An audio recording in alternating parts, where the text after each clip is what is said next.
You are watching DHTV from California State University, Dominguez Hills. We're going to take a look at, now that we already understand race and the racial segment, the second segment, what we're going to be doing is we're going to be talking about gender and class. And so I want to talk about, because race, class, and gender, they're all intertwined in helping us understand and appreciate something about the Chicano experience and the experiences of most human beings. But I want to share with you all of my beings, and now I want to feminize them and then put them into their socioeconomic classes. So let's appreciate something about gender. Okay, so if we can put gender down to the bottom thirds, and let's appreciate something about gender. Now, the first task to explain is what historians mean when we use the term gender. Now, historians, and by the way, I am a historian. I'm a Chicano historian, Native American historian. I'm a U.S. historian with specialties in Native American Chicano history. So I'm a historian. So historians are concerned with gender as a form of power and with discourse. That is, with the production of particular kinds of knowledge about a subject through the use of language, images, spaces, and symbols. Okay? So there are different definitions of the concept of gender, but most often they are explained in how symbols, norms, and institutions help to shape and to construct male and female identities. In other words, how masculine and feminine subjects are made. So for many, gender is a social representation of perceived biological differences. And used in this sense, gender can be seen to be defined in different ways and at different times and places. So gender has a history, and gender is central to historical investigation. Femininity and masculinity are socially constructed, and they are dependent and interdependent categories. But most importantly, as femininity and masculinity are constructed mutually, they form a pair, or they form a binary. And this binary can be expressed in the form of femininity and masculinity.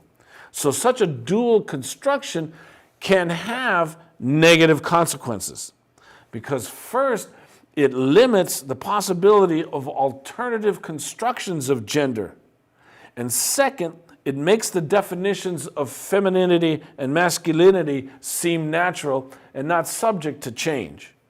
Now, a classic example in the kinds of economies that we have lived in since capitalism took over is the notion of women working outside the home for the first time as wage laborers. This occurred in Mexico, and it occurred in the United States in the late 19th and early 20th centuries, as journalists and newspaper reporters commented negatively on the increasing number of women working as wage laborers. In Mexico, they associated women working outside the home to women being able to grow hair on their chests. Now, the public discourse in both countries was that such behavior was not only different from women's previous roles, but that it seemed to go against nature itself. Then during World War II, what's going to happen is women entered the workforce in increasing numbers and taking on skilled work that was usually reserved for men. So since the post-war era, the riveter experience challenged traditional perceptions of women as homemakers. Women now worked in men's occupations and wore men's clothing. So this dual or binary femininity and masculinity supports other binaries by making them appear as natural or illegitimate. So in the binaries, pairs are always gendered feminine and they're gendered masculine. Now, it is in this way that gender serves as a means of organizing ideas of equality and inequality, and it becomes a crucial site or field where power is articulated.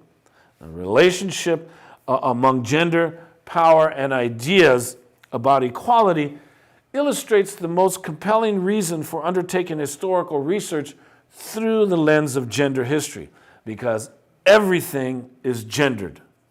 And in this way, gender is a useful category of historical analysis because it will allow us to understand alternatives to femininity and masculinity.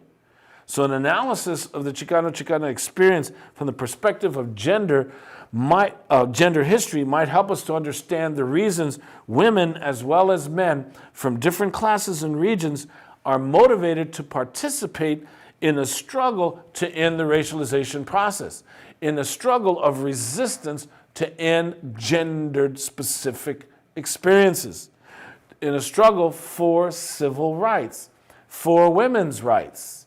Okay, so for alternative forms of femininity and masculinity rights. So we're talking about LGBTQ experiences.